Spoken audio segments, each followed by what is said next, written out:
Good morning, folks. Welcome back to the farm. It's an early morning here at Markelly Farm. If you remember the turkeys we cooked the other day, we've made some really good turkey stock. We're going to freeze dry that for you and show you how that process works and how it comes out. It's pretty amazing stuff, so stick around.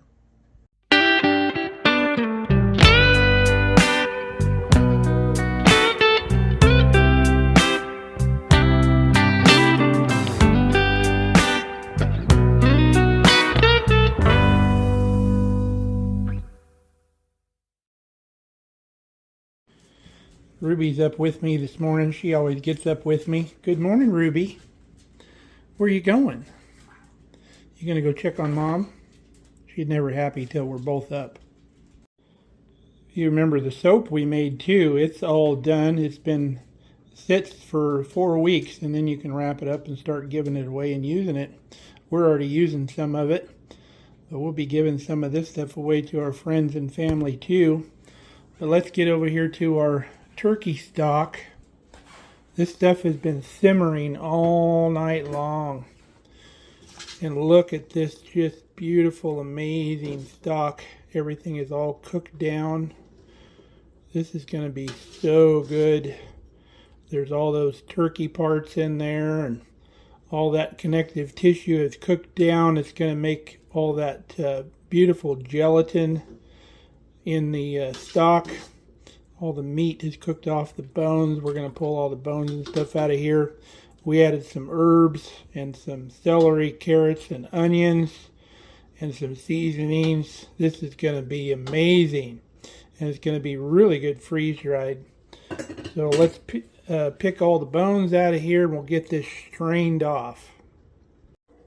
Okay, we've got the majority of our meat and bones and stuff out of our stock pot. We're draining it into this bowl, so we'll let this sit for a while and drain really well. And this is absolutely edible and a good way to get every bit of turkey off of your bones. You can pick the bones out of this and save it and eat it. In fact, you can make a really good turkey soup after you strain this. Put all your meat back in the pot and your carrots and stuff if you want.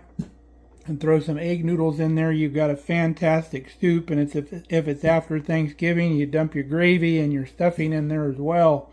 The soup is just amazing. But we're going to drain this and cool it off. And Kelly will pick the bones out of this because she's a lot better at it than I am. Because there's small little neck bones and stuff in there. And then we make homemade dog food out of this. They absolutely just love this stuff and devour it. She puts about a cup in a snack bag, and then we freeze those, and the dogs get those on occasions. So let's get this dripped out, and we'll dump that stock back in the pot, and we'll continue on with our freeze-dried turkey stock. Got it strained out. This is going back in the pot. Can't get rid of any of that goodness. So the big pot now, we're going to just strain into our smaller stock pot because that's the only pot I got big enough to hold all this. And this will fit in the fridge better, and we'll tell you why we're going to put that in the fridge.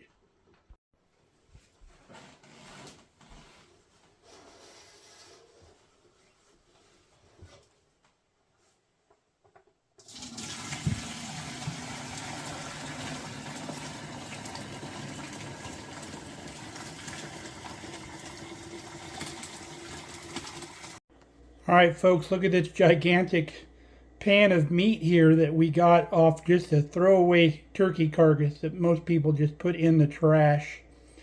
But there's probably a gallon of meat there.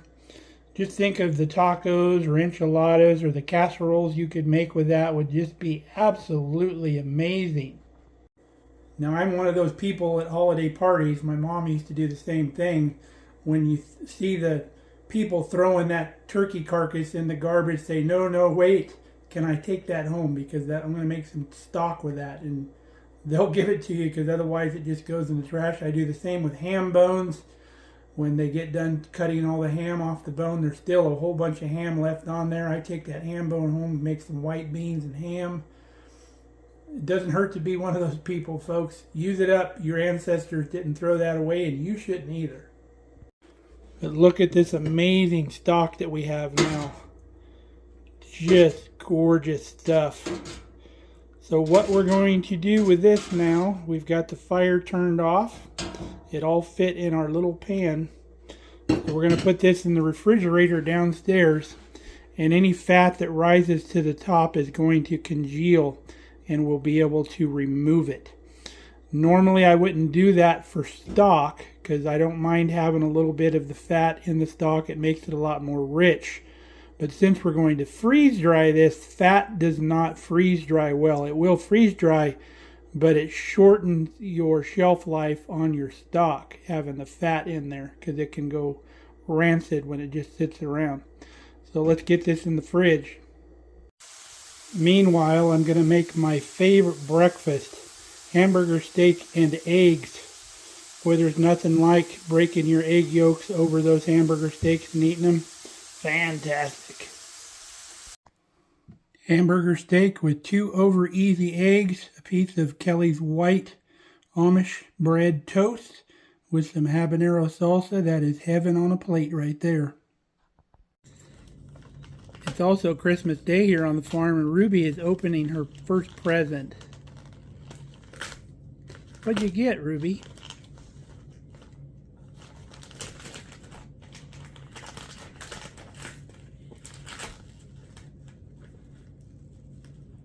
What is it, Rube?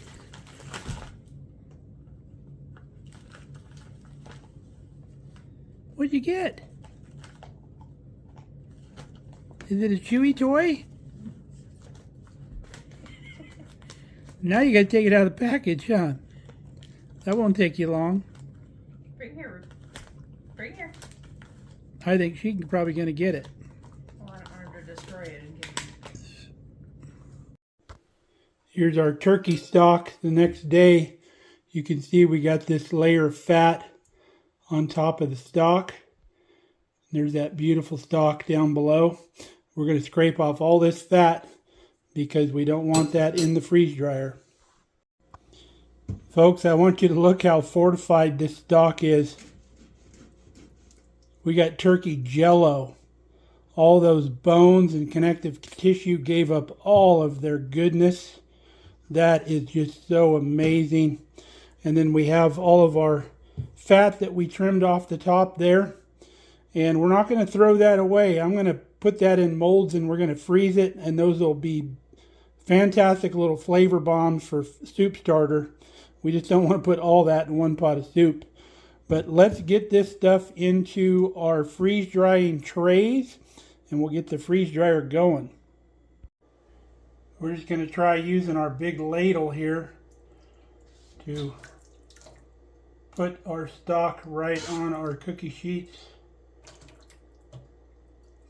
We're going with the bare sheets without the pads on them. With as thick as this stuff is, we probably could have left the pads on the trays, but if any liquid comes out of them, I don't want it going down underneath the pad. Stuff even smells really good.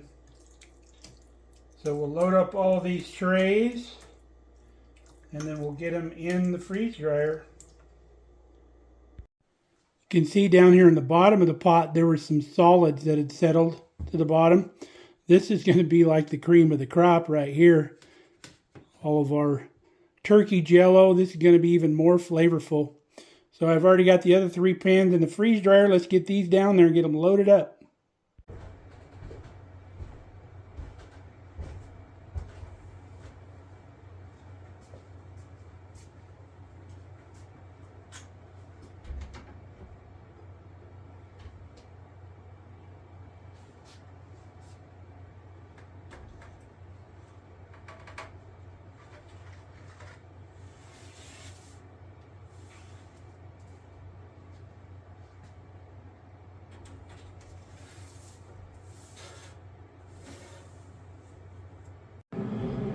So next step, we got to close the drain down here. This is the drain that drains all the water out of the freeze dryer.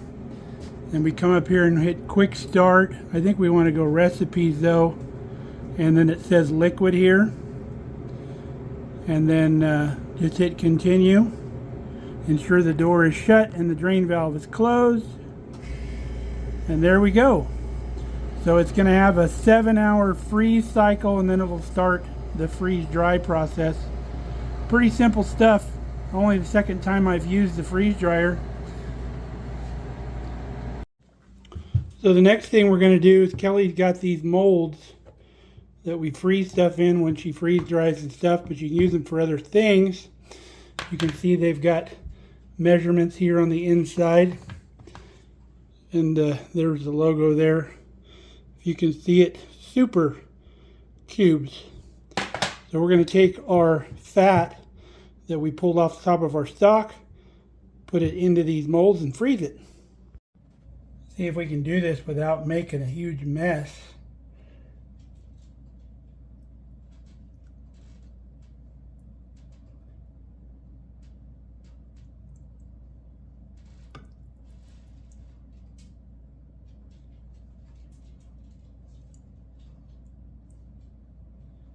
These molds have come in pretty handy. You can use them for lots of stuff. You could even use them for soap making if you wanted. And because they're silicone, it's very easy to get the stuff out once it's processed, however you're processing it. Handy dandy stuff. And silicone molds are not expensive. They're fairly cheap. And this size is going to be just about right for like a soup starter, what we're going to use this for. It'd be perfect. Drop that right into some boiling soup, and that'll add some amazing flavor. All right, we will get the cover on this, and we'll get it into the freezer, and then we'll pull it out when it's frozen, get it packaged up individually, and put it back in the freezer. Barely found room for our molds. We are stocked up for the winter, folks. It's a good feeling. Come over here to the freeze dryer. It's only been running 13 minutes. It's already 27, 28 degrees below zero in that chamber. Flash freezes. Just a waiting game now, folks. We'll come back when that's all ready to package and it's all done. Freeze dryer started its dry cycle now. It's got a 20-hour dry cycle on liquids, it looks like. So it says the tray temp, the shelf temp is 90 degrees, but the chamber temp is still -4 degrees. Kind of weird how that works. All right, we're going to check on our freeze-dried chicken stock. It appears that it's done, nice and dry. I think we're going to be able to package this up.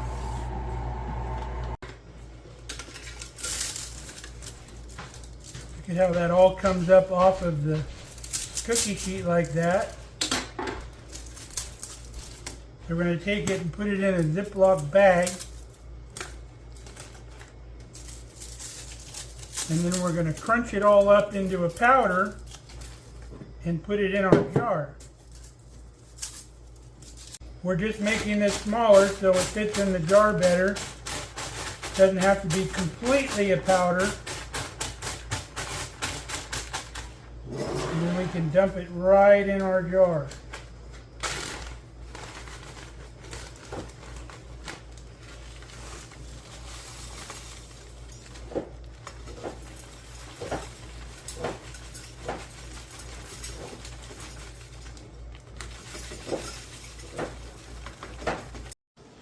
So once you get your jars full, before you put the rings on, we have this little handy dandy sealer, which goes right down on the jar like that. And then you press the button and it vacuum seals your jar. Okay, we ended up with 3 quarts of our freeze-dried chicken stock. All of our jars are sealed. They're Gutentight. That's the German word for sealed.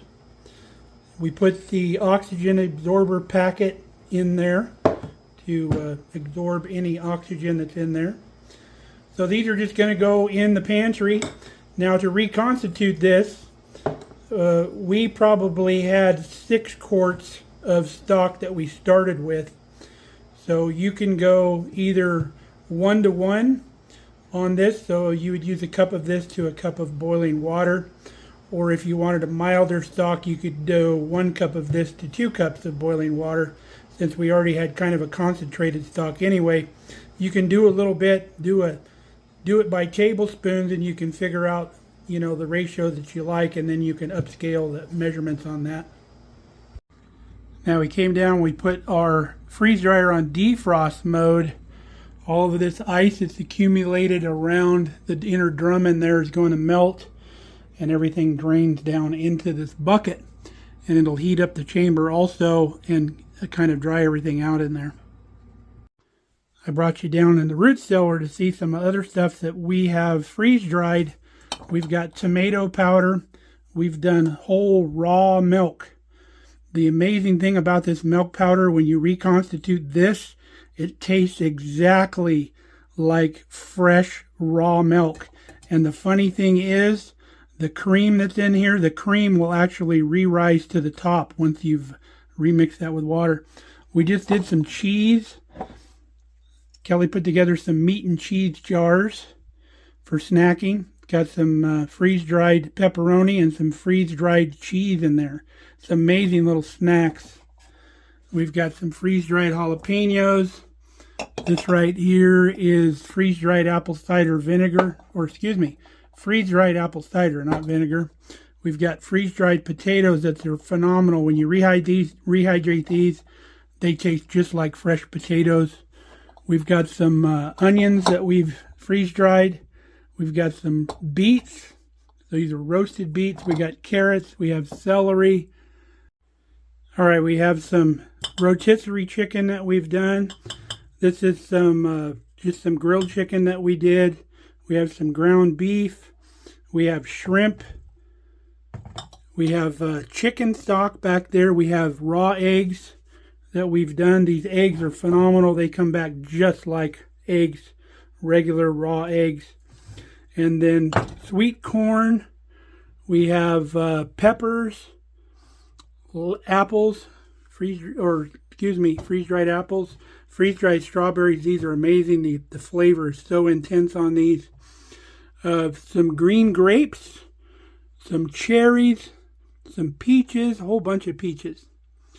And some other stuff over here. What do we have? We have a whole bunch of herbs, cilantro, just about every herb that we grow in the garden out there. And this is celery powder right there. Amazing stuff. It's so cool what you can do with a freeze dryer. Now these milk crates down here underneath our shelving, this is all full of freeze-dried foods as well. We don't have just the stuff in the jars. Kelly did a bunch in Mylar bags. And yes, the freeze dryer is a huge expense, but Kelly saved a long time to get this freeze dryer. She really wanted one because we wanted to put some more stuff in storage that would have a lot longer shelf life than normal, and some of this stuff will last 25 to 30 years. Freeze dried, if it's stored correctly, it'll last a good long time. Now Kelly did a lot of research on the freeze dryers. We didn't go with the Harvest Right because through her research she found some issues that they were having. The customer service wasn't really what we wanted, so we went with the Blue Alpine Freeze Dryer. The trays are larger too.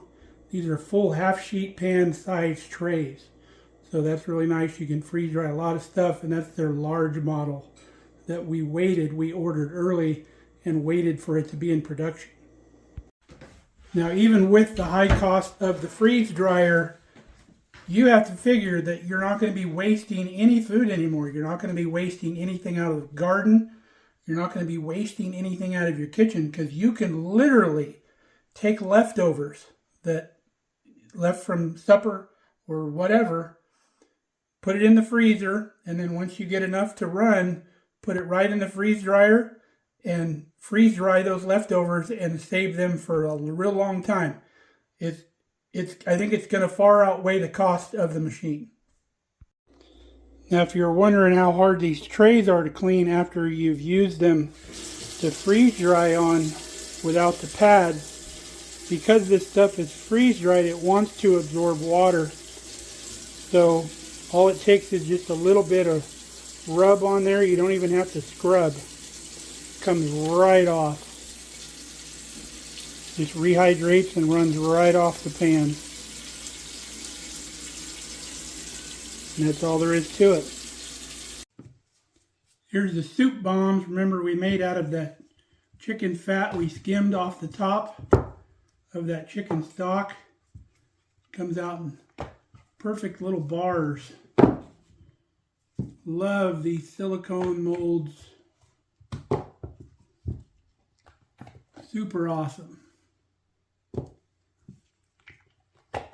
So we're going to get these popped out of here.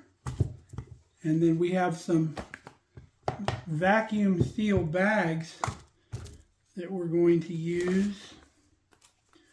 These are pint-sized bags. So we'll put one of these in each bag, just like that.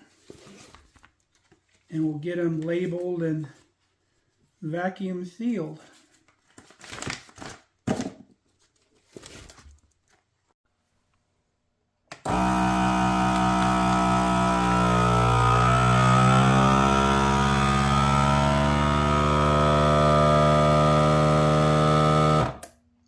Don't you just love watching stuff vacuum seal? It's like watching a campfire. Okay, we got 6 packages of soup base. It's going to be really good to have in the freezer. Well, folks, that's going to wrap it up for our freeze-dried turkey stock video. Great success freeze-drying that turkey stock. It's going to be so good having that around. And the freeze dryer works flawlessly. I really love that thing. Maybe Kelly will let me use it unsupervised now. I don't think so. Maybe not. Hope you enjoyed the video. So until next time, stay safe, stay healthy. We love you guys. Come back and see us here on the farm.